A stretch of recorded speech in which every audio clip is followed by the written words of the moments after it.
67ರಲ್ಲಿ ನಿಜಲಿಂಗಪ್ಪನವರು deputy minister ಮಾಡ್ತೀವಿ ಅಂದರು. ಆಗಲೇ ನನಗೆ 25 ವರ್ಷ, ನಾನು ಒಳಗಡೆ ಅಸೆಂಬ್ಲಿ ಮೆಂಬರು.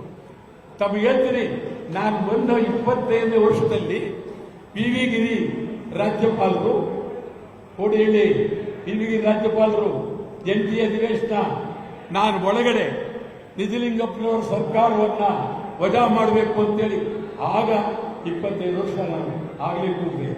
ನಿಜಲಿಂಗಪ್ಪನವರು ಹೊರಗಡೆ ಬಂದು ನಾನು ವಿರುದ್ಧ ಕೂಗಿದ್ರು ಚಿಂತೆ ಇಲ್ಲ, ಈ ಧೈರ್ಯಕ್ಕೆ ಹೋಗ್ತೇ ಅಂತ ಹೇಳ್ಬಿಟ್ಟು ಶಬಾಷಿಗೆ ಕೊಟ್ಟರು. ಅವತ್ತು ನಾನೇನಾದರೂ ಉಪ ಮಂತ್ರಿಗೆ ಒಪ್ಪಿದರೆ ನಾನು, ನೀವು ಒಪ್ಪೋದು ಬಿಡೋದು ವಿಚಾರವೇ, ನಾನು ಮುಖ್ಯಮಂತ್ರಿ ಆಗ್ತಿದ್ದೆ. ಈಗಲೂ 2028ಕ್ಕೆ ನಾನು ಮುಖ್ಯಮಂತ್ರಿ ಆಗ್ತೀನಿ. ಅದರಲ್ಲೇನು ನೀವು ಯಾರು ಅನುಮಾನಕ್ಕೆ ಹೋಗಬೇಕು.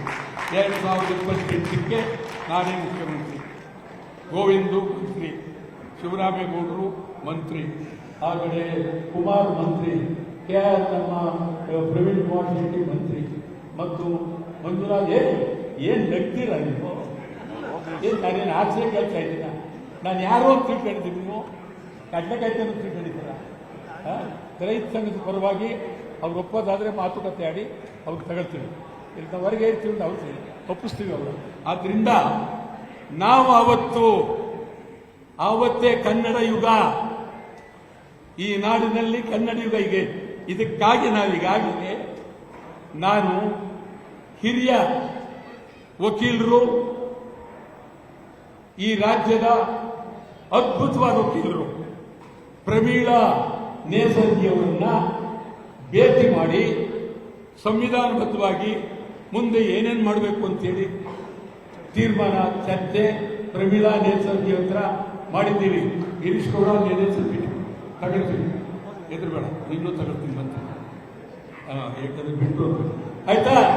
ಆಮೇಲೆ ಇಡೀ ಕರ್ನಾಟಕದಲ್ಲಿ ಎಲ್ಲ ಹೋರಾಟದ ಕನ್ನಡ ಪರ ಸಂಘಟನೆಗಳಿಗೆ, ಹಳ್ಳಿ ಇರಲಿ ಎಲ್ಲೇ ಇರಲಿ, ಒಂದೊಂದು ಸಂಘಟನೆಗೆ 10 ಲಕ್ಷ ರೂಪಾಯಿ, ಇಡೀ ಕರ್ನಾಟಕದ ಪ್ರೆಸ್ ಕ್ಲಬ್ಗಳಿಗೆ 1 ಕೋಟಿ ರೂಪಾಯಿ, ಬೆಂಗಳೂರು ಪ್ರೆಸ್ ಕ್ಲಬ್ಗೆ 2 ಕೋಟಿ ರೂಪಾಯಿ, ಪತ್ರಕರ್ತರಿಗೆ ವಿಶೇಷವಾದಂತ ಅನುದಾನ.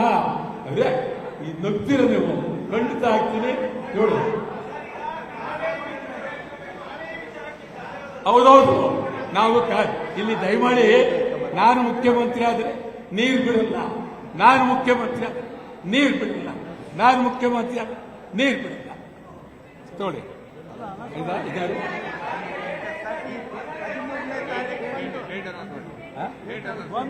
ಅದೇ ಅದೇ ಅವರು ಬಹಳ ಪ್ರೀತಿಯಿಂದ ನನ್ನ ಮೇಲೆ ಬೀಳ್ತಾ ಇದ್ದಾರೆ. ಯಾಕೆ ಗೊತ್ತಿಲ್ಲ, ನಮಗೂ ಅವ್ರಿಗೂ ಪ್ರೀತಿ ಇದೆ, ಅದ್ರ ಮೇಲೆ ಬೀಳ್ತಾ ಇದ್ದಾರೆ. ಅದೇನಾದರೂ ನನಗೆ ಗೊತ್ತಿಲ್ಲ.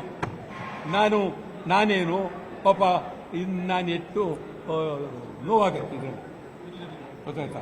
ನಿರ್ಭೀತ, ನಿಷ್ಪಕ್ಷಪಾತ, ವಿಶ್ವಾಸಾರ್ಹ ಸುದ್ದಿಗಳಿಗೆ ಮತ್ತೊಂದು ಹೆಸರಾಗಿರೋ ನ್ಯೂಸ್ 18 ಕನ್ನಡ ಈಗ ಆಪ್ನಲ್ಲೂ ಲಭ್ಯ ಇದೆ.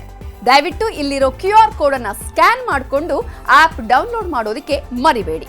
ನಿಮ್ಮ ಬೆಂಬಲ ಹೀಗೆ ಸದಾ ನಮ್ಮೊಂದಿಗಿರಲಿ. ಧನ್ಯವಾದ.